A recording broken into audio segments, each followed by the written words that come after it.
I'm Danish, I'm an engineer at Waku, and today I want to spend some time talking about spam in a peer-to-peer environment.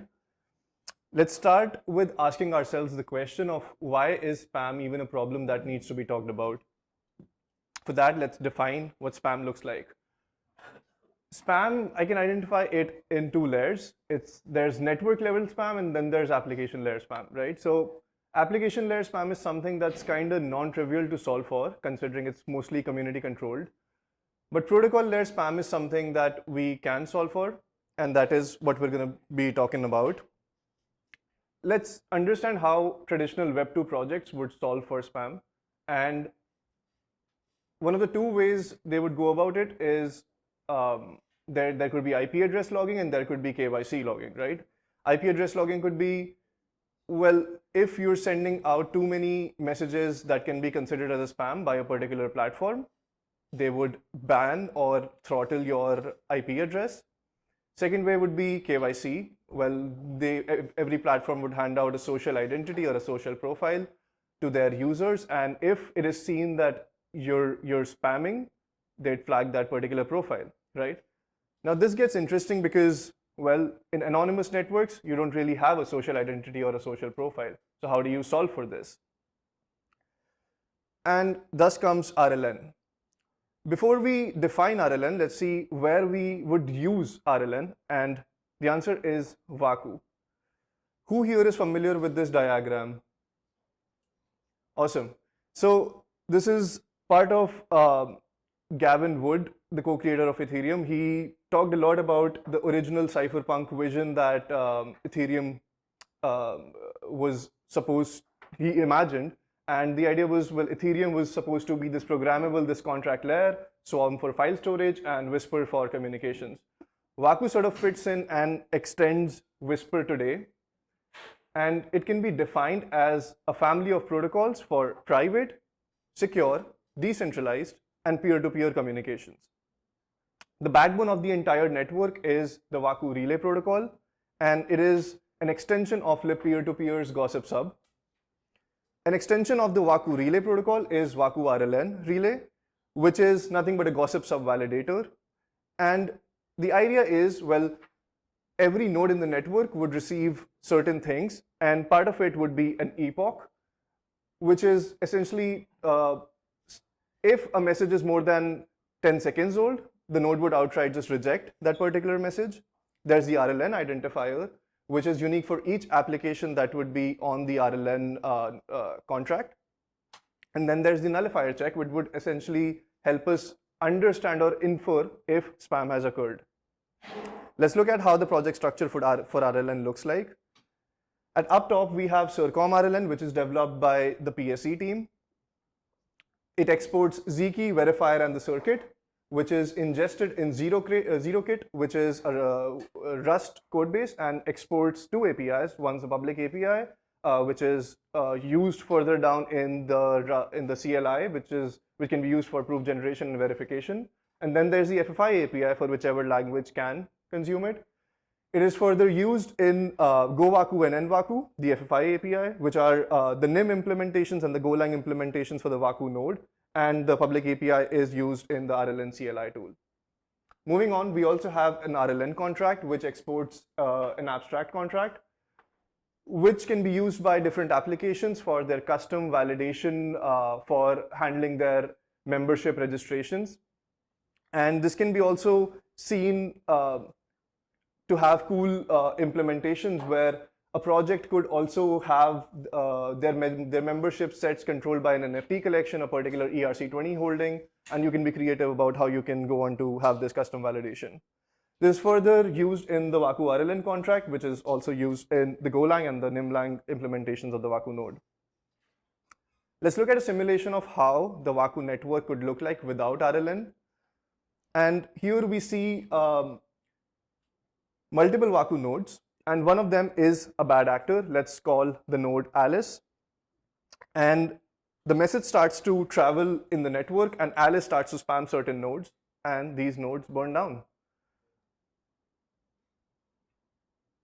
Let's ensure we're on the same page about what RLN is and looks like. So here we have Alice, the same bad actor. we have an on-chain membership set. Alice will generate its identity credentials and register into the contract. So it will submit its commitment and a certain stake attached, and will be added to the membership set that is on-chain. Let's look at what the network is like with RLN activated. So the nodes that have dotted lines around them are on RLN. They support RLN, and the other nodes do not. Alice, being the same bad actor, will send out messages. These dotted nodes would verify the proof, and they would detect, well, if spam is occurring, they would drop the message and the connection to Alice, but the other nodes, they burn down. At this point, you might ask, why not just use semaphore? While semaphore handles membership inclusion, what it does not allow for is bad actor de-incentivization. And this is where RLN really shines. And we have the same membership set, and Alice being the bad actor. The same nodes detect that Alice is a bad actor. What these nodes would do is send to the contract that, hey, somebody is spamming the network and is a bad actor, and proof attached to it that essentially tells the identity of that user, which is Alice. And in return, they get Alice's stake. So you might ask, well, how does all of this perform?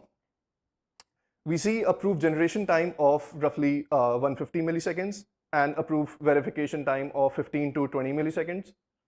And this one's an interesting one. Here we see when a certain node is sending out messages that is way beyond the epoch limit, which is roughly around 2,500 to 3,000 messages a minute.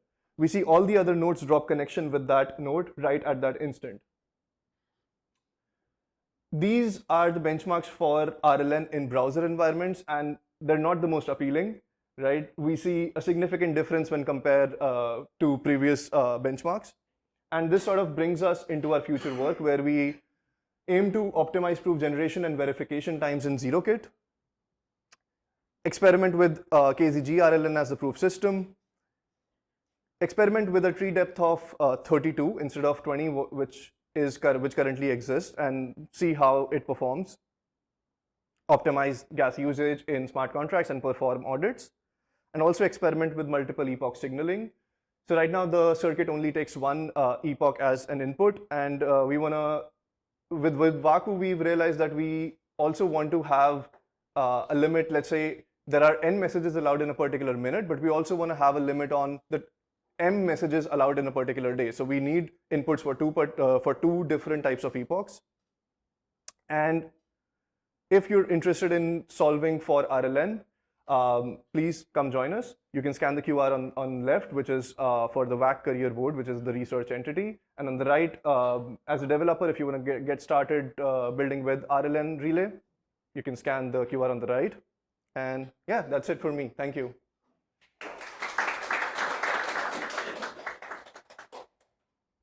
Any questions?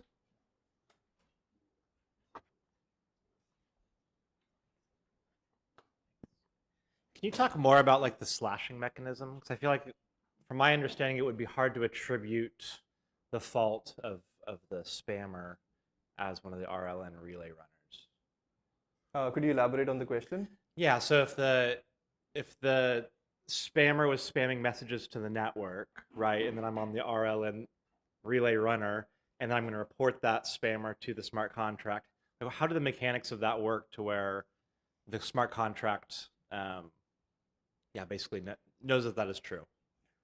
I want to preface my answer by saying I do not directly work on the RLN or the ZK team. I'm a js-waku maintainer, but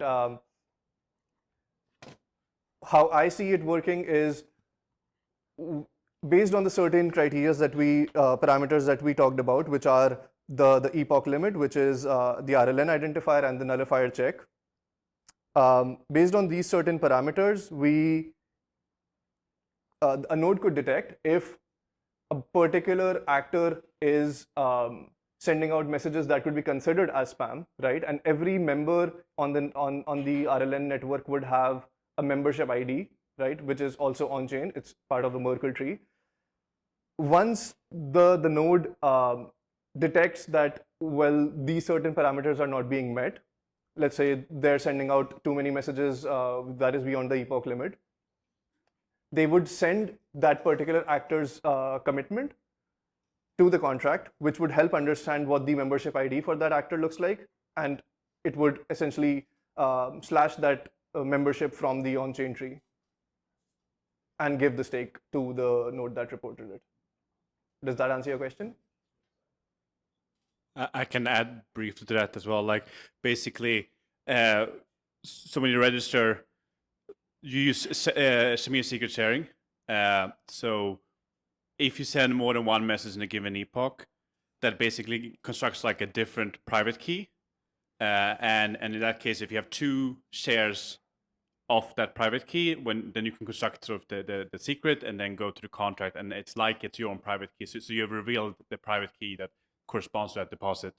And that's also how n RLN would work. So how you would do 5 messages in 20 seconds, you would just change the polynomial in Shamir secret sharing.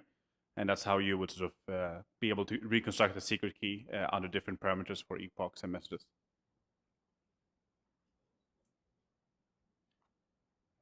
Sorry for hijacking. Any more questions? So can you share some application that is built on Waku? Some of the application like Applications. right. Of course. So Waku is a general purpose communications protocol. It's a family of protocols, and the Waku network is an opinionated version of these protocols, right? So some of the applications could look like you could build peer-to-peer anonymous marketplaces. You could also build state channels, chat applications, of course. You could build peer-to-peer games, and all of this scales. So recently, the Waku network implemented sharding. So all of this scales really well. Sharding essentially is you segregating pub sub topics, because everything is gossip sub, so everything happens on a different pub sub topic. So it can be seen as a general purpose communications layer, and anything that could use anonymous and peer-to-peer communications of arbitrary payloads can be an application for Waku. Thank you. Thank you. If there are no more questions, that's it for me. Thank you so much.